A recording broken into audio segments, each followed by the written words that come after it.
Donkey! These videos are satiric reviews. You don't have to agree, but don't bitch about it.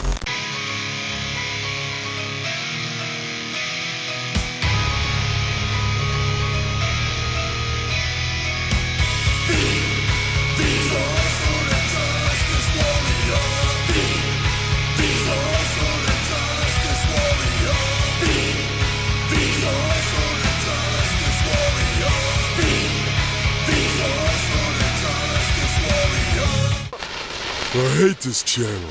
I suck. That's right, I said it. You heard me. I suck. I suck. Hey there, I'm Social Injustice Warrior V Infuso. And I think I may have mentioned at some point on this channel that wrestling is weird. Might have, not entirely sure. But what I haven't mentioned is that wrestling is also incredibly stupid. And if you wanted an example, look no further than the Spirit Squad. A wrestling group made up of male cheerleaders. This actually happened. Someone thought this was a good idea. And that someone was Vince McMahon, who notably is a fucking madman who needs to be stopped. Taking future prospects Ken Duane, Nick Mitchell, Nick Namath, Johnny Jeter, and Mike Mondo out of OVW, the WWE's farming territory, and bringing them onto the main roster now under their new ring names. That being Kenny, Mitch, Nicky, Johnny, and Mikey. And their job from that point forward was to act like ADHD-ridden 9-year-olds hopped up on sugar and coke. I mean, just look at their Titantron. Kenny! Johnny! Mitch! Nicky! Mikey! I pity their babysitter. Honestly, I think CM Punk said it best. I'm pretty sure somewhere in that hallway, and as far as some of you go, somewhere in life, you guys made a wrong turn. The team debuted on the main roster, aiding the Coach in a match against Jerry Lawler, distracting the King with their cheers long enough for Coach to actually get the win. 5, 6, 7, 8, S-P-I-R-I-T! Spirit Squad! Woo! When Coach rocks the house! When Coach rocks the house! I said when Coach rocks the house! He rocks it all the way down! The strap, he's on the second turnbuckle! And this would be fine, you know, if this was a one-time thing, it'd be weird, it'd be zany, it'd be hokey, but we'd all move on from it. Unfortunately, that wasn't the case. Almost immediately, they were cast as Vince McMahon's henchmen. Because of course! Because when I think of male cheerleaders, I think vicious enforcers ready to pounce and then form a human pyramid directly after. So with them being the boss's new entourage, who would he pit them against? I mean, yeah, sure, they're accompanying Vince McMahon around, but still, this is a bunch of inexperienced guys with pom-poms. They should be feuding with teams like the Heartthrobs or the Dicks. And yet, they somehow were put in a feud with the Dick known as the Heartbreak Kid, Shawn Michaels. That's right. The 5 rookies were used as Vince McMahon's lackeys in a feud with a WWE Hall of Famer. They would attack Shawn Michaels on numerous occasions. They'd compete in handicap matches against the aging veteran, putting him at a severe numbers disadvantage. And worst of all, they would perform mean cheers about him. That's just too far, guys. I know this is wrestling, but there's a line that you don't cross, and mean-spirited cheers, that's up there. That's at the top of the list. You're monsters. To make matters even worse, the 5-man team would also go on to become WWE Tag Team Champions by defeating the likes of Big Show and Kane. They beat Big Show and Kane and were being posed as a threat against Shawn Michaels. I want to once again remind everyone that these were newcomers who did cheers. Cheers. Newcomers. Why are they being booked as this much of a threat? The only people they were threatening to was the people at the USA Network. Because when they'd show up on people's screens, they'd immediately change the channel. I get that all 5 of them worked as a team, but even together, the Nexus wasn't given this much of a push. These guys make the Radicals look like the Job Squad. Too much too soon, and overall, just too strange. The team defended the championships together as all men were recognized as tag team champions under the fabulous Freebird rule. And for a brief time, were even recognized as co-general managers of Raw. Do they just have access to Shane McMahon's lockbox on Vince? How did they achieve all this? They even had a brief alliance with the boss's son-in-law, Triple H. They beat up Shawn, they beat up Kane and Big Show, they took their titles, they teamed with the Game, and became co-GMs. How? How did this happen, and who allowed it to happen? And where can I find that person, because I have a couple words to share. Like you and Roger. The team royally pissed off the majority of people they came in contact with. Joey Styles. Joey, sit down, okay? You know, we're doing a live TV. I realize that, and we're the general managers. But you know why you're here? Because you have no spirit. Let's show some spirit. Come on. You want to see some spirit? The WWE audiences. And even Triple H. I'll do it. Unarming the Game, and the Game stepping in front of Kenny. I don't think look here, spinebuster. I think Kenny was going to nail the Game. And let's come out here and enjoy this.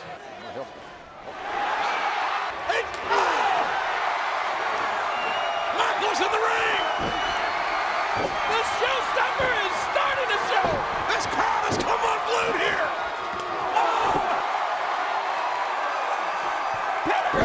The Spirit Squad inadvertently led to the reformation of D-Generation X. And hold up, no, hold right the fuck up. You mean to tell me that DX was brought back together to feud with the Spirit Squad? DX, D-Generation X, the team of unruly rebels, one of the most legendary stables in sports and entertainment, was paired back up to face a bunch of enthusiastic, flipping and splitting young men in bright green and white uniforms who were ultimately just Vince's flunkies. I'm in awe. I don't even know what to say. I don't even know what can you say to that? Well, what do you say to that? There are no words. Looking back on it all these years later, I'm still flabbergasted. I'm so flabbergasted, I just used the word flabbergasted. Repeatedly. To be fair, the team stopped being booked as a force when Triple H and Shawn Michaels began working together. They were pretty much just warm bodies to ragdoll around the ring when DX hit them. They were another person on the roster for DX to pull pranks on, like the sophomoric, age-appropriate 40-year-olds they were. The squad, more often than not, spent their time laying down and looking at the lights as DX invited them to suck it. Not sexually. Apparently, D-Generation X is back. But according to us, DX isn't even going to make it to Vengeance. I told you this was gonna happen. I knew it. There's 5 of them. There's only 2 of us. Don't you realize they're gonna murderize us? What? Look! They're a little short on spirit tonight. Hey!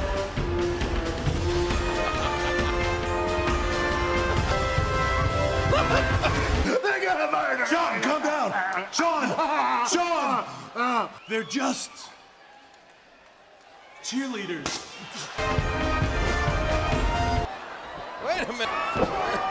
DX having a little fun. I would have to imagine this is your handiwork. Well, yeah, I thought it'd be funny. We've just got 2 words for you. Look up.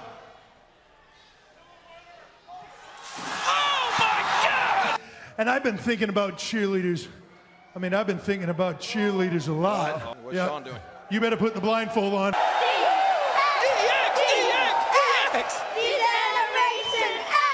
The Spirit Squad didn't so much feud with the Hall of Famers as they were involved in a feud with the Hall of Famers. The Spirit Squad played the McMahon's pawns in their own feud against the newly reformed team. And while they spent a lot of their on-screen time jobbing out to guys twice their age, they were also busy defending their championships against the best the division had to offer at the time. We're talking about really well put together team. We're talking about the Highlanders. We're talking about Charlie Haas and Viscera. We're talking about Jim Duggan and Eugene. We're talking about Snitsky and Val Venus.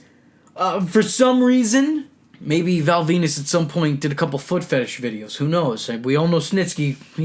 That's his bed. That's his thing. It's his kink. They'd followed that success up with a losing streak, as each member stepped up to face and eventually lost to Ric Flair. Oh, thank God. Thank God. I think if one of them went over on the Nature Boy, I would have a goddamn conniption. They'd eventually lose to the debuting Crime Time on back-to-back episodes of Raw, which infuriated Cheer Captain Kenny. And after defeating legends like Shawn Michaels, Kane, and The Big Show, the team would begin feuding and losing to the likes of Ric Flair, Roddy Piper, Sergeant Slaughter, Dusty Rhodes, and Ron Simmons. They'd lose their titles to the team of Ric Flair and the Hot Rod, and follow that up by losing to the legends previously mentioned in a Survivor Series match. Oh, and also Arn Anderson was there. Very important to the story. Couldn't do it without him. Arn Anderson, thank you very much. On an episode of Raw, the team competed against DX and Ric Flair in a 5-on-3 handicap tag team match, in which the team lost. Following their loss, DX took them to the back, placing them in a crate and shipping them off to whence they came. You know what? That moment almost makes the entire angle worth it.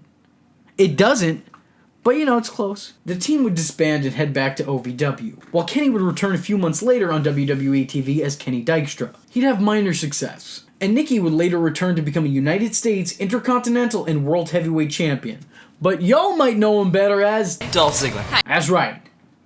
That's your boy Dolphy. The next year, Kenny and Mitch would work together in the NWA for a short-lived tenure, whereas Kenny, Mikey, and Johnny would reunite as a Spirit Squad in 2014 for Shikara in their King of Trios tournament. Since then, Kenny and Mikey continued as the Squad, and even answered an open challenge in Ring of Honor against the Young Bucks. And they were unsuccessful. They lost that match. Surprisingly, in 2016, Mikey and Kenny actually returned to the WWE to work as the Miz's henchman during his feud with former Spirit Squatter Dolph Ziggler. Give me a D! D! We got your D! We got your D! Give me an O! O! We got your O! We got your O! What's the spell? Dolph! And it was honestly, it was delightful.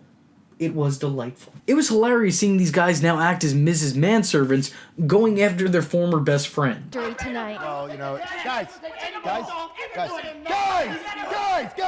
That celebration right there is too much. You need to look, walk, talk, act like a star.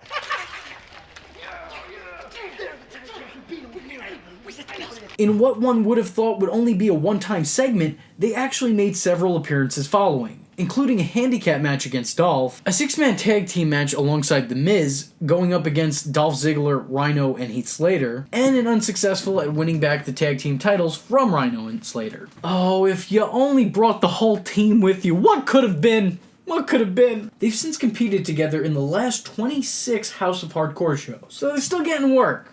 And good for that. You know, that's a hell of a lot longer than the career span of your average male cheerleader, so they're doing something right. You know, I made a lot of jokes, but the truth of the matter is, for as bad as the gimmick was, it was somewhat self-aware, and the guys involved looked like they had a lot of fun working it. While it was stupid, I think it was entertainingly stupid. You know, kind of like this channel. You know, well, I'm not gonna make you any smarter, but you know, you might laugh on occasion. Like I said, while it was stupid, it was entertainingly stupid. I mean, sure, I lost a few IQ points, but I gained a smile.